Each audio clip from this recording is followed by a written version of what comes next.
Ya. Faqaulu Royani, adapun perkataan Imam Royani, al-hulwu afdalu minal ma'i dhaifun. Bahwa yang manis lebih afdal daripada air, perkataan itu lemah. Artinya perkataan itu tidak dianggap ya pendapat yang kuat gitu ya. Tidak dianggap ilmiah. Jadi kalau tidak ada kurma, ya sudah, air putih yang lebih afdal sebagai pembuka orang berbuka puasa. Kita banyak mengikuti pendapat Imam Royani bahwa al-hulwu afdalu minal ma. Manis lebih afdal dari air. Sehingga ibu-ibu, bapak-bapak kalau buka puasa pakai apa? Teh manis. Terus kolak. Semuanya manis kan? Nah itu pendapatnya Imam Royani. Sebenarnya kalau tidak ada korma, air putih. Ya, membukanya itu seperti itu. Justru kalau dia bilang manis lebih afdal dari air, dhaifun, pendapat itu lemah. Ya. Ya. Kaqaulil Azra'i, seperti halnya pendapat Imam Al-Azra'i, az-zabibu akhut tamri. Zabib itu kismis. Orang perubahan itu, orang Indonesia taunya kurma. Kurma itu tamur. Itu tadinya namanya rutab tuh. Besar segini itu. Karena jumlahnya banyak, maka diawetkan. Caranya diawetkan itu dijemur di tempat panas. Dari sebesar gini jadi segini. Airnya habis jadilah kurma itu. Nah, anggur itu ketika diawetkan, dijemur sebesar gini jadi sebesar gini. Separohnya itu disebutnya zabib. Kismis kita bilangnya. Kismis itu anggur yang dikeringkan. Itu dikatakan akhut tamri, saudaranya kurma. Ya. Itu juga sama. Pendapat itu pendapat yang dhaif. Ya, tidak dianggap pendapat itu ya benar, bahwa dibilang kismis itu saudaranya dari korma. Artinya kalau tidak ada korma makan kismis gitu. Enggak, kalau tidak ada korma air putih. Ya, minumnya seperti itu. Wa innama dzakarahu, sesungguhnya disebutkannya demikian itu tadi, litayassurihi ghaliban bil madinati, lantaran mudah pada umumnya ya. Zabib itu bil Madinati, di kota Madinah. Jadi kalau nggak ada korma, makannya kismis. Padahal sebenarnya kalau dilihat dari hadis Nabi itu, kalau tidak ada tamur, tidak ada korma, air putih. Air zam-zam. Ya.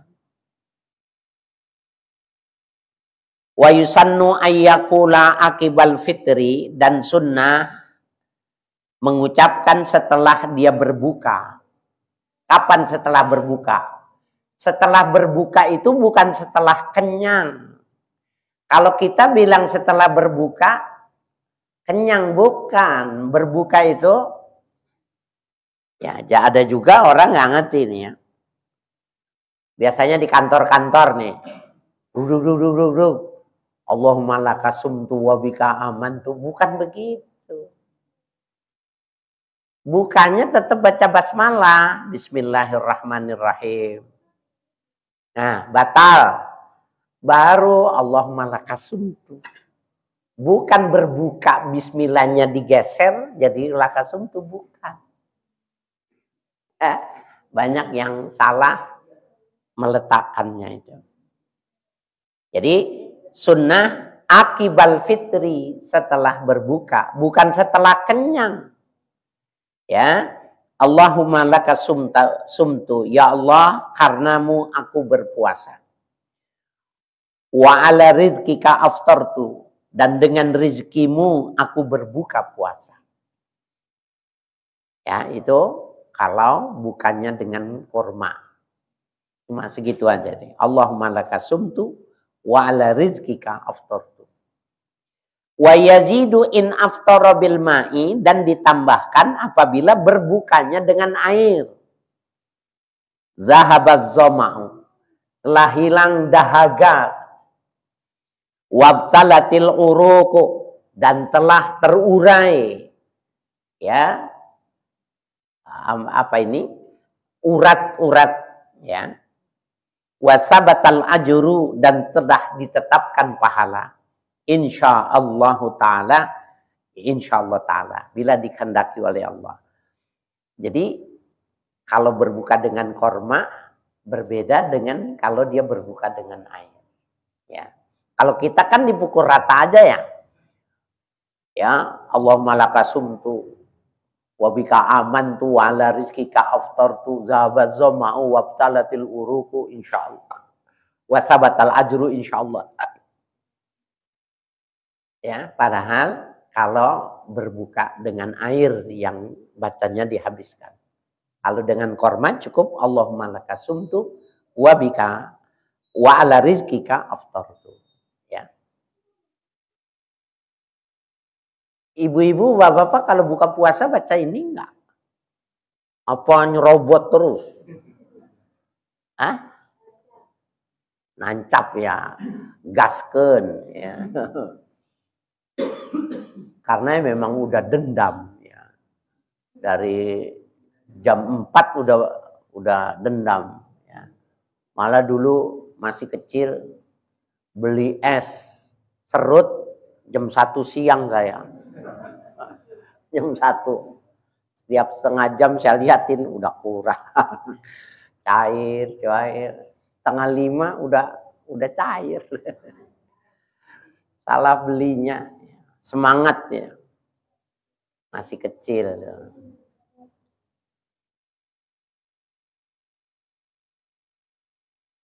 Wa sunnah ghuslun an nahwi janabatin qabla fajrin.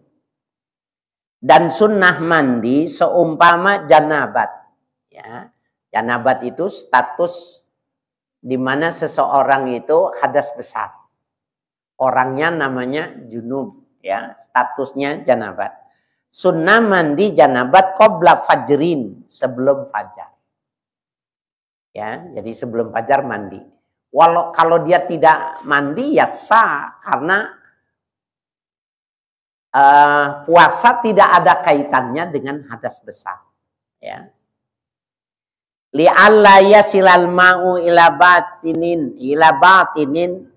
nahwa uzunihi au duburihi, agar supaya tidak sampai air itu ke batin dari umpama telinga atau duburnya. Jadi kalau dia mandi sebelum sholat subuh, aman, mandinya bebas. Tapi kalau dia mandinya sudah subuh, maka harus ekstra hati-hati.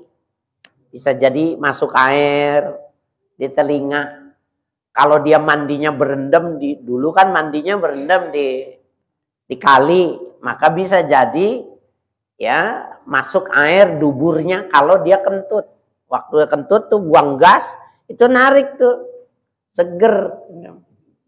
Nah, itu juga nggak boleh juga, kan jadi hati-hati. Itu alasannya kenapa sunnahnya sebelum fajar, sebelum subuh. Qala syekhuna, berkata guru kami, wa qadiyatuhu anna wusulahu lidzalika muftirun. Qadiyatuhu, ya, kesimpulannya, jadi kalau qadiyah itu ada qadiyatul ula, qadiyatus saniyah, natijah. Kalau dalam logika, tesa, antitesa, konklusi. Kalau dalam ilmu mantik, qadiyatul ula, qadiyatus saniyah, natijah. Jadi kalau ada tesa, orang mengatakan A, dan dia tidak setuju, warnanya bukannya A, maka dia harus buktikan bahwa itu warnanya B. Nah, kalau A sama B sudah ada tesa antitesa, maka orang bisa membuat kesimpulan yang benar A. Nah, itu dalam dialektika berpikir ada qadiyah semacam itu. Wa qadiyatuhu, dan tesa daripada li'alla yasilal mau ila batini nahwi uzuni, itu anna wusulahu lidzalika muftirun, bahwa sampainya air pada yang demikian itu artinya lewat telinga, lewat dubur, muftirun, membatalkan puasa. Kalau kita mah udah nggak ada yang mandi kali ya, udah nggak ada. Kenapa nggak mandi kali? Kalinya nggak bisa dimandiin. Gitu. Orang mandi kali langsung masuk rumah sakit sekarang. Saya tahun 67 di depan rumah itu ada kali itu. 67 ini masih di alam arwah nih. Saya udah mandi kali. 67, 68 itu. Di depan rumah itu mandi kali. Jadi kalau mandi, mau sekolah, sini nyuci baju, situ cuci piring, ikan sepat itu kelihatan, ikan lele. Sekarang mah tahu itu airnya kemana. Ya. Nah, jadi sunnahnya sebelum fajar mandi agar supaya tidak membatalkan. Walaysa umumuhu muradan, dan tidaklah keumumannya menjadi yang dimaksud. Ya, artinya tidak mesti ya kalau orang mandi habis fajar umumnya batal gitu, nggak bisa. Tidak mesti seperti itu. Sehingga ini disebutnya qadiyah, bukannya natijah. Jadi ada orang bisa buat qadiyah tusaniyah, bisa buat antitesa. Ya, dari pendapat ini, sehingga dia mengatakan walaysa umumuhu muradan, tidaklah keumumannya yang dimaksud pada kalimat qadiyah ini tadi, enggak, tapi bisa jadi gitu loh.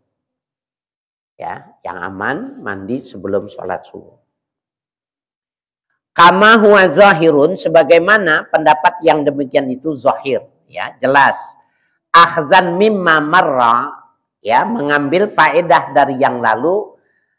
Inna sabaqa ma'u nahwil madwadiyah, in sabaqa ma'u nahwil madmadoti, bila ya ini sabaqa itu ini kalau bahasa Jawa saya tahu nih, orang mau ngomong tapi bukan maksudnya dia, ketelepasan ngomong, bahasa Jawanya itu keprocot. Kalau bahasa Indonesianya apa? Mau ngomong, nggak mau ngomong, ketelepasan. Ketelepasan ngomong, bahasa Jawanya itu keprocot. Ya, itu wong Jawa ngerti pora.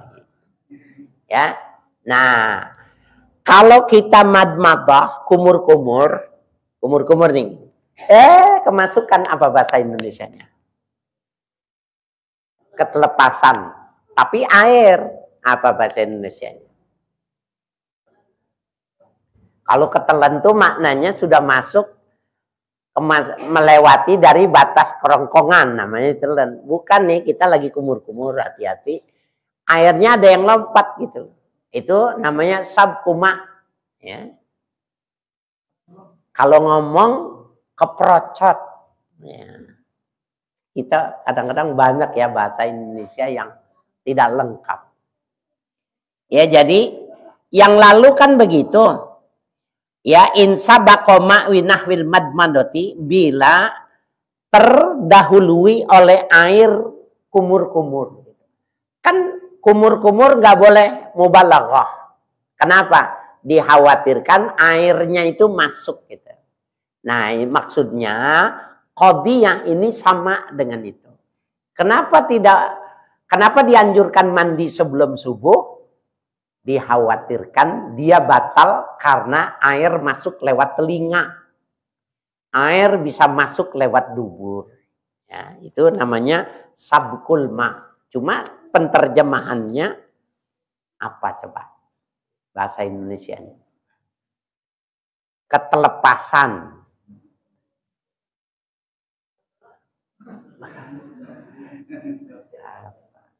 Susah ya?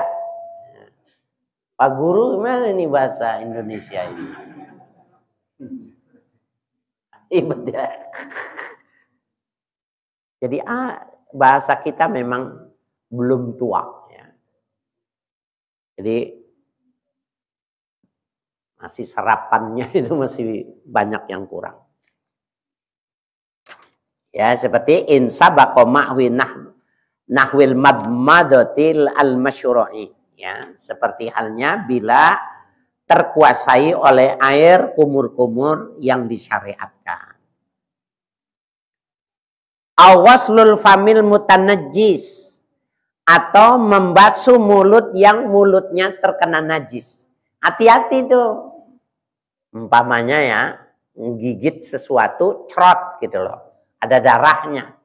Maka bibirnya, mulutnya itu mutanajjis.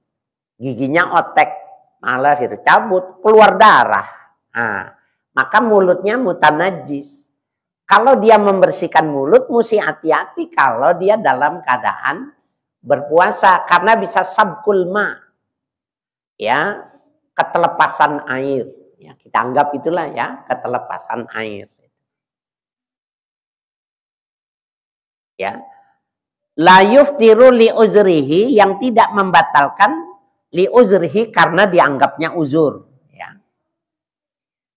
Falyuhmal haza ala mubalaghati manhiyin anha. Maka dimuhtamilkan, dimungkinkan ini ya, yang dimaksud itu ala mubalaghatin, karena berlebih-lebihan. Jadi kalau umpamanya mulut kita berdarah, kan wajib harus dicuci. Tetapi ketika lagi cuci udah berhati-hati masuk gitu. Nggak apa-apa. Kecuali memang berlebih-lebihan kumur-kumurnya, maka tetap saja batal. Ya, itu maknanya. Jadi fayuhmalu hadza ala mubalaghatin manhiyin anha. Maka dimuhtamilkan, dimungkinkan ini terjadinya kebatalan itu ala mubalaghatin, karena berlebihan manhiyin, yang dilarang. Ya. Jadi kalau yang normal kemasukan air nggak apa-apa. Kalau berlebihan baru disebut batal.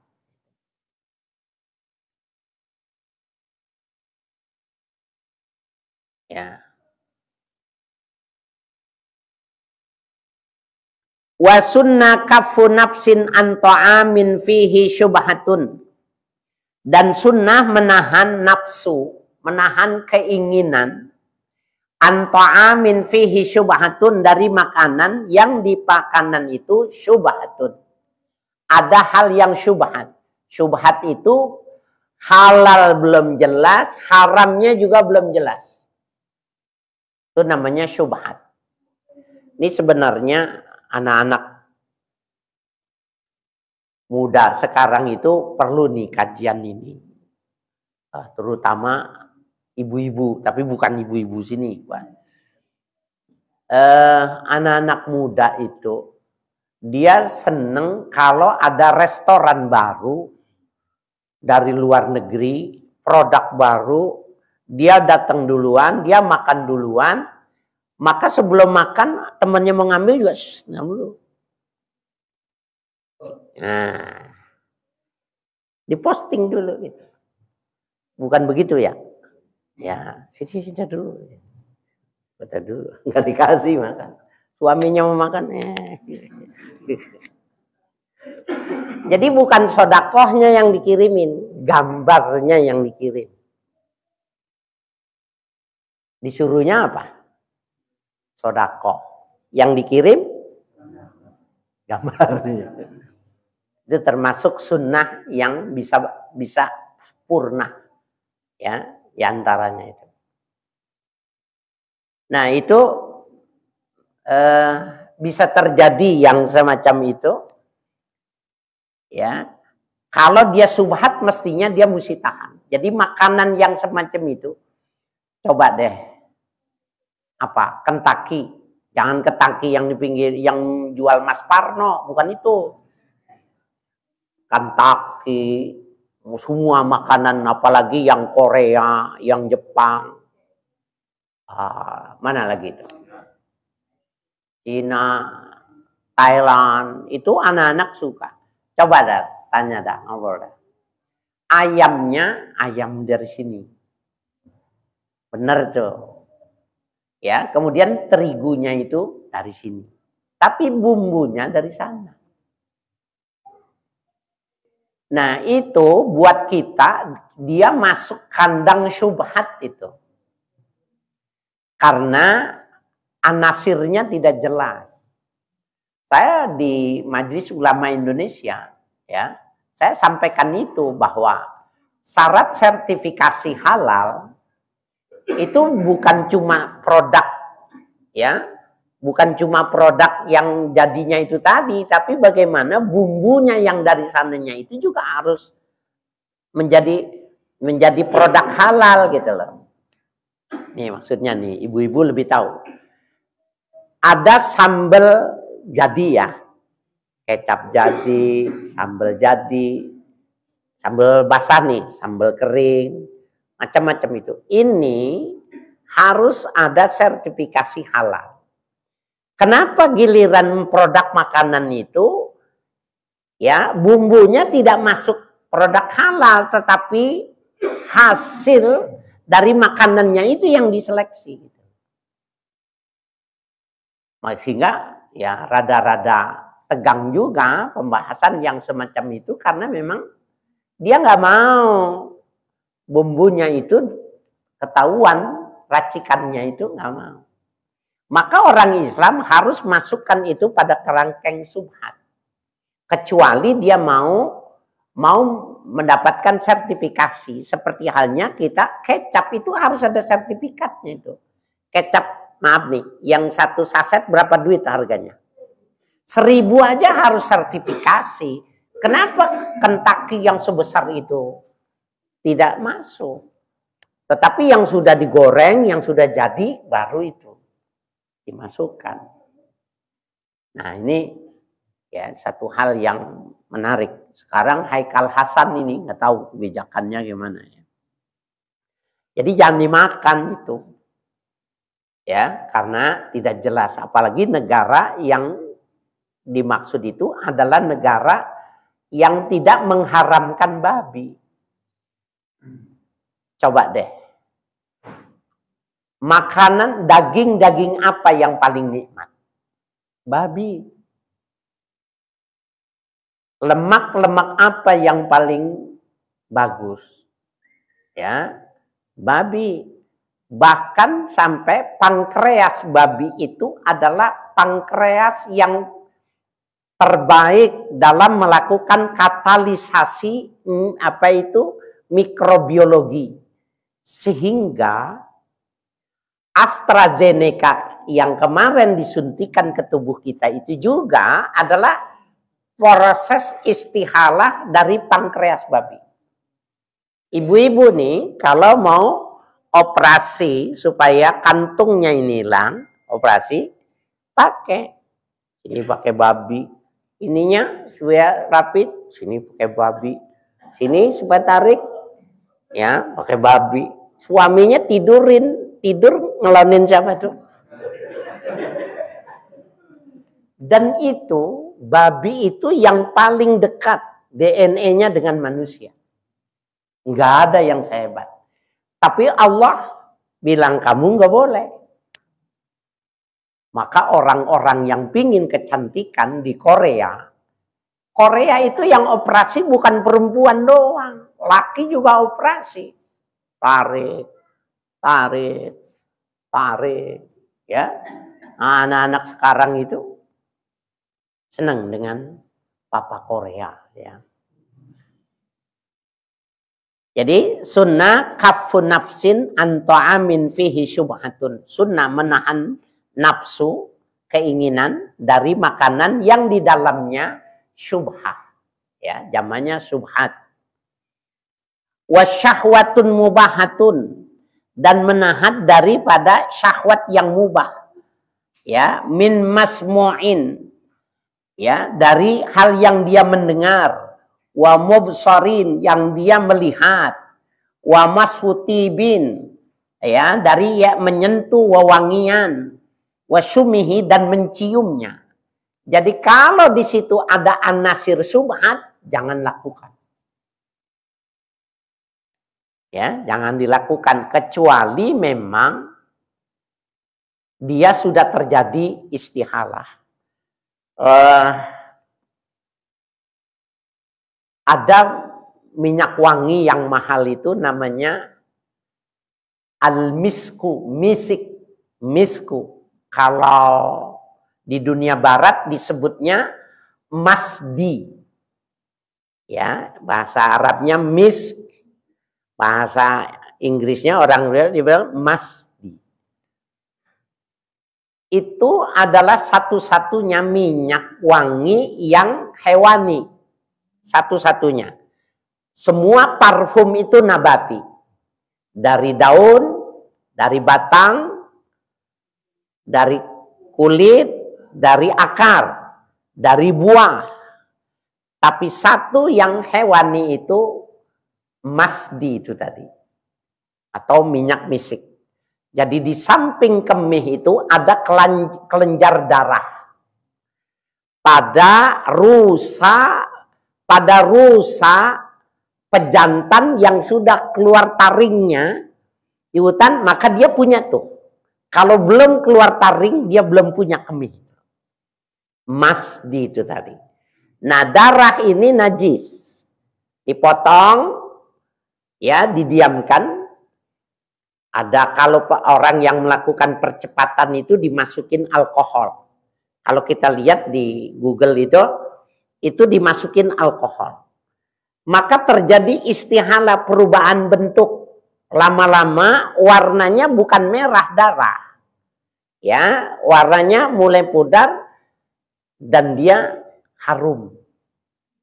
Nah, itu menurut hukum Islam itu kalau istihalah yang asli itu boleh dipakai minyak misik. Ya.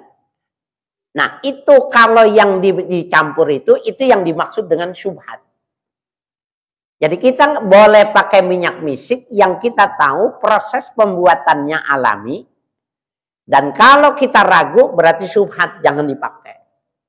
Ini minyak misik yang benar ya, bukan minyak misik yang dijual di Tanah Abang, bukan. Hitam warnanya, murah itu mah, bukan itu. Itu yang pakai itu raja-raja, pakai sedikit, aromanya khusus, dan dia tidak hilang, lama kekuatannya. Nah, kalau dia yang dicampur itu syubhat. Yang tidak dicampur dengan alkohol secara alamiah, maka dia hukumnya halal. Walaupun aslinya darah.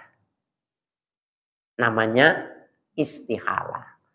Kalau dalam bahasa kerennya disebut dengan transformasi bentuk.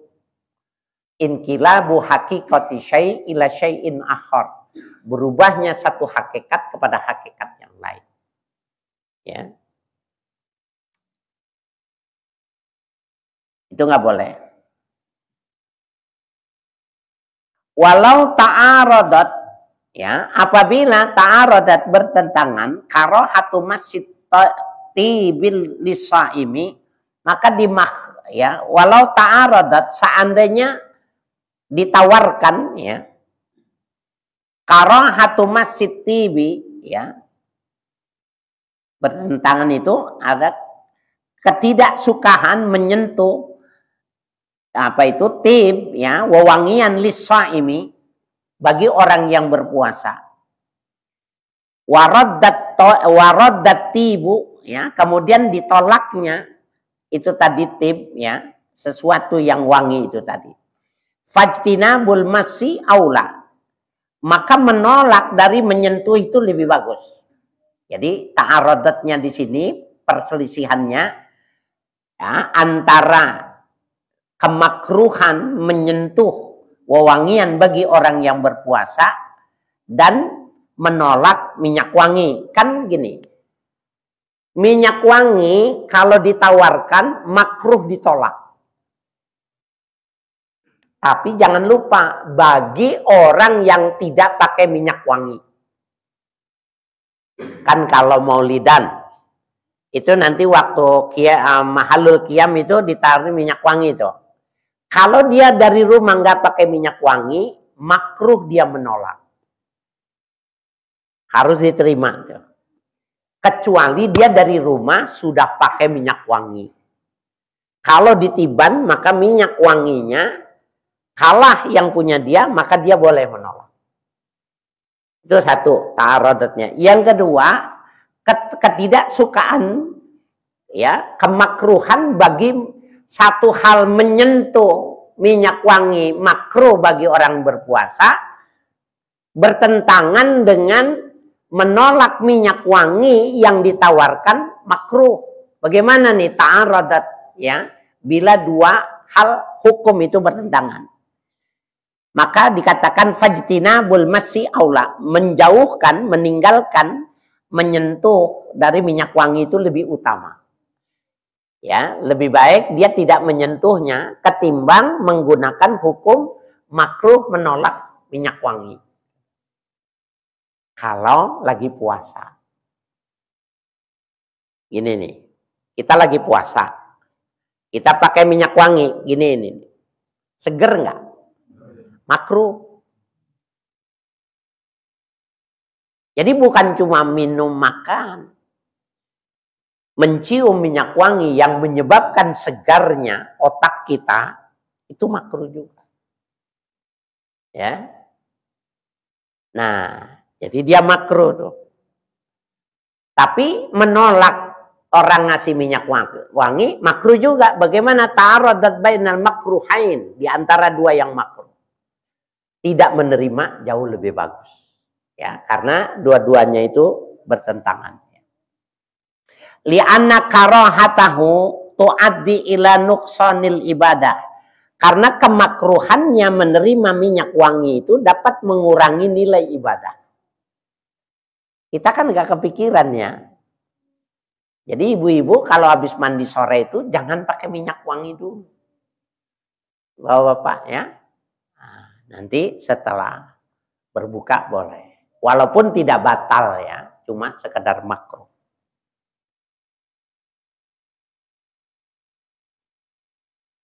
Qala fil hilyah.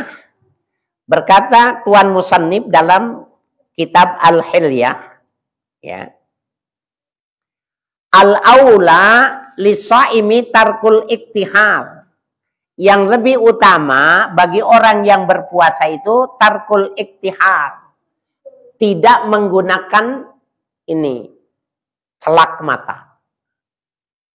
Nah, bukannya sedo ya. Kalau sedo itu di sini dipakainya biasanya atau di atas. Ini yang dari bubuk seperti batu hitam, nah ditusuk kemudian ditaruh. Itu adem, maknyes itu kalau siang-siang. Dulu waktu tahun berapa ya? Mungkin tahun 79. Bukan 79, tahun 87 sampai 89 maksudnya. Itu saya suka pakai itu. Memang kalau di Jawa Timur daerah panas pakai celak itu adem bener. Nah, tapi kalau lagi puasa makruh. Saya kenapa dulu ingat gitu? Saya pernah di Tebuireng itu kalau malam Jumat itu ada muhadharah. Muhadharah itu latihan berpidato. Sehingga di pesantren As-Safinah juga malam Jumat itu dibikin muhadharah ya. Saya ingat gitu. Jadi dari mulai seleksi sampai dengan final itu menang gitu, juara. Yang saya ingat itu masih ada itu. Kalau saya buka arsip itu foto sertifikat ya juara 1 itu pakai celak itu. Saya lihat lucu juga ya itu. Ya Allah dulu begini. Kalau sekarang mungkin diketawain orang gitu. Tapi karena dulu biasa orang make itu kalau daerah panas emang adem. Nah, jadi konteks pembahasannya kalau lagi puasa makruh. Wa yukrahu siwakun ba'da zawali, dan makruh bersiwak, sikat gigi setelah zawal. Kalau sudah zuhur, gak usah siwak. Ya. Wa qabla ghurubin, dan sebelum terbenam matahari. Ya.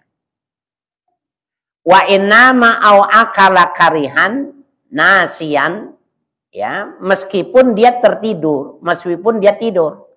Au akala karihan nasian, meskipun dia makan yang berbau karena lupa, tidak disunahkan, ya, tidak diminta juga bersiwak. Umpamanya sahurnya sama nasi kebuli gitu. Nasi kebuli itu kuat bawang bombaynya, atau makan sate, ya, bumbu kecap, nah itu banyak bawang merahnya, makan itu tanpa lupa makan. Maka waktu siang hari mulutnya bau, tidak disunahkan juga bersiwak. Ini menurut pendapat ulama yang pertama, tidak disunahkan. Kenapa? Karena kalau dia siwak, hilang bau mulutnya. Ada hadis qudsi mengatakan, lalu hufu famis sa'imi atyabu mirrihil miski. Pastilah bau mulut orang yang berpuasa itu lebih wangi di sisi Allah ketimbang minyak misik, minyak yang mahal tuh. Sama bau mulutnya orang puasa lebih wangi di sisi Allah orang yang berpuasa. Ini bukan makna hakiki, ini makna kinayah. Kalau makna yang sebenarnya mau dicobain gitu. Istrinya bilang sama suaminya jam 1 siang, Pak mangap dah gitu. Hah gitu. Bawa apa? Bawa karbit. Ya. Ini maksudnya bukan hakiki. Bahwa yang bau, yang kotor, yang tidak disuka, sama Allah nilainya begitu tinggi. Itu diem. Apalagi kalau dia baca Quran, dia mengaji, dia baca tasbih, tahmid, dan lain sebagainya. Subhanallah. Itu maknanya atyabu indallah min rihil misk. Maknanya di sisi Allah lebih wangi daripada minyak misik. Ya. Nah, jadi karena ada hadis itu, maka ulama membuat istimbat hukum makruh siwak. Ya, makruh siwak. Tidak disunahkan. Tapi waqala jam'un lam yukrah. Berkata ulama yang lain tidak dimakruhkan. Ini diantaranya Imam Ghazali mengatakan nggak makruh. Karena kata Imam Ghazali, hadis itu dipahaminya jangan teksnya, tapi konteksnya. Jadi dia bilang tidak makruh. Bal yusannu in taghayyarul famu binahwi naumin. Bahkan disunahkan bersiwak itu ketika berubah bau mulutnya seumpama tidur. Nah, jadi terjadi perbedaan pendapat antara yang membolehkan dengan yang menganggap dimakruhkan. Ya.